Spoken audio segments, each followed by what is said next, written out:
Schefter, tonight, Monday Night Football, Giants at Eagles. Is Odell Beckham Jr. going to play?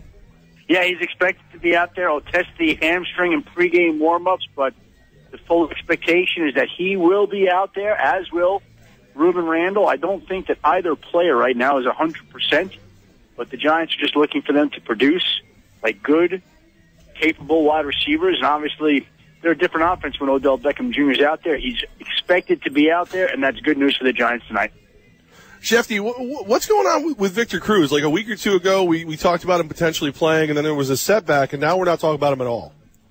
Well, and that's because when he suffered that initial calf injury, if you remember, it was probably 4 or 5 weeks before he was able to come back from the calf. It came back, aggravated it, and so you aggravate it, you're talking about that calf being right back where you were, maybe worse.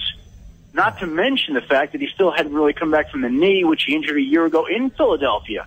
So now we've got a knee injury, we've got a calf injury, you got a player who's another year older, and I think there are a lot of questions about how he will be when he gets back. Listen, everybody would love to see Victor Cruz come back. There's no doubt about it. He's been a great player, and he's meant a lot to that organization. But the fact of the matter is, nobody knows exactly the kind of receiver he's going to be once he does come back.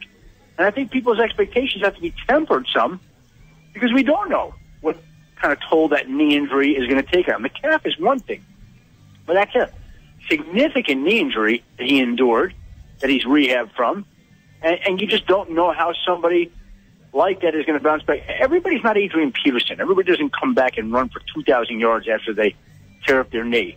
Okay, there's a major ordeal that Victor Cruz went through, and again, nobody knows how he's going to bounce back, and that doesn't even include a calf injury that he continues to aggravate and have him set himself back. All right, so there's no timetable at all for Victor Cruz right now?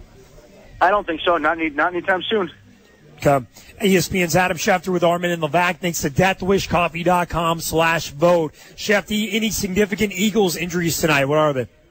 Well, we got Ryan Matthews listed as questionable with a groin injury. That's the big one that we do know about. Obviously, they've had some injuries on defense. Michael Kendricks is not going to play tonight, but they've gotten great production out of Fletcher Cox, Benny Logan along the defensive line. The secondary has been the major question mark in Philly. Will continue to be the question mark there in Philly. But right now, injury-wise, they're in okay shape. Nelson Aguilar, I don't think he's going to play either. The wide receiver, the wide receiver. Oh, sorry. Schefter, when the Jets played in London, they went the Thursday before the game. The Bills landed this morning. What is the mindset? Why are they already in London? Well, everybody's got a different approach, a different way of doing it. The Jaguars are going out Thursday, later this week, before they play the Buffalo Bills. The Bills want to get acclimated. I've seen teams go over early and lose. I've seen teams go over late and win. There's no right or wrong formula.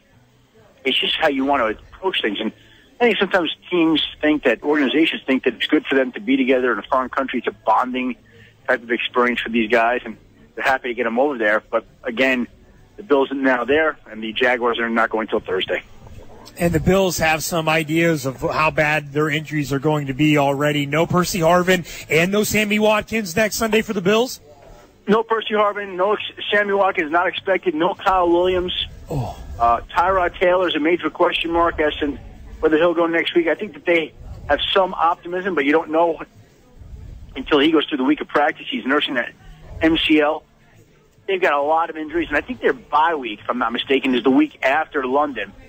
So in a case like that, if you got Tyrod Taylor, maybe it's wise to sit him out a week, wait. Same with Sammy Watkins, give him 2 weeks for the cost of one, so to speak. But, yeah, Harvin will not play. Kyle Williams will not play. Sammy Watkins is not expected to play. And we'll see on some of these other guys.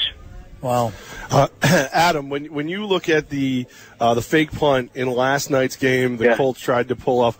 Can you have you ever seen anything that crazy? Well, it was a crazy play. There's no doubt about that. And I mean, you see botched fake plays before. Chuck Pagano took responsibility for it afterwards. I think there was some kind of communication breakdown. I think there's going to be further things that come out about it. I don't think we've heard the last of this. I'll say that. I think there'll be other explanations that are offered and things that will help explain why the play went. But, listen, that's not the play you want to run. They didn't do it right. It helped cost them the game, and people will remember that game for a long time, that play. any idea of what did happen from what you're hearing? As to, Pagano says it's on me, but then yet there's other reports that they were never supposed to snap the ball. Yeah, I think what happened was I think there were some injuries that affected their substitution patterns. I think certain guys were in the game when they shouldn't have been, and other guys were not in the game that should have been, and it contributed to the play getting messed up. ESPN's Adam Schefter with Armen and Levack. Thanks to deathwishcoffee.com/vote. Your words on the difference that Brandon Marshall is making for the Jets right now. Well, I mean, everybody could see it. Look, you go 4 straight games with over 100 yards of receiving, which is the first time a Jet receiver, any receiver, has done that since Don Maynard, the Hall of Fame receiver, did it in 1968. That speaks for itself. Listen, Chris Ivory has been one of the best backs in the NFL this season, one of the most underrated players. He's done a fantastic job. And they're bringing, 8, 9 guys up to the line of scrimmage, leaving the wide receivers in single coverage, and Brandon Marshall is making them pay. He's been tremendous for the Jets so far. He's been a model guy, too. I think that's what people forget. Early in his career, you're talking about a guy that was an immature kind of guy. He's really grown up quite a bit and prided himself on growing up quite a bit. He's turned into a pro. And he's played like a Pro Bowl receiver this year. He's been great, and it's really encouraging for the Jets organization. And Shefty, Quincy Enunwa, the Jets wide receiver, suspended today. What happened? Well, he was involved in an assault in late August. August 31st, I believe, was the date he was charged. And the domestic violence or the personal conduct policy calls for you to be suspended for 6 games for an offense. So my guess is, getting between the lines, he appealed it. He stated his case. The league saw where he was coming from and reduced the suspension from 6 to 4 games. But that 4-game suspension was handed down this afternoon, and he's now out for the next 4 weeks. Got it. ESPN's Adam Schefter thinks of deathwishcoffee.com/vote. Shefty, does Jets-Pats have the same appeal in your mind without Rex Ryan involved? Does who? The Jets playing the Patriots. Oh, yeah. I mean, listen, the Jets right now, they lost 1 game. What are they, 4-1, 5-1? Yeah. And then the Patriots are 5-0. And it certainly doesn't look like Buffalo or Miami has been good enough through the early part of the season to win that division. Now, both teams have an opportunity to turn around. You don't know. Maybe they could do it. But the 2 best teams in that division through the first 6 weeks of the season have been the Jets and the Patriots. So, some of the color is gone with Rex. But, look, this is a more disciplined Jets team this year. And so I think people are looking forward to seeing Todd Bowles match wits with Bill Belichick. ESPN's Adam Schefter with Armen and Levack. Thanks to deathwishcoffee.com/vote. Shefty, we hear that you and Mort got kicked out of your halftime gig tonight for Monday Night Football. Now, is your cell phone still working? My cell phone is still working. Yeah, basically we got demoted, bumped, benched, waived, cut, whatever phrase you want to use to describe it. We usually do reports at halftime of Monday Night Football. It's something that we enjoy doing. We look forward to doing it every week. It's kind of like the culmination of our week of work. Some people check out of work at 5 o'clock on Fridays.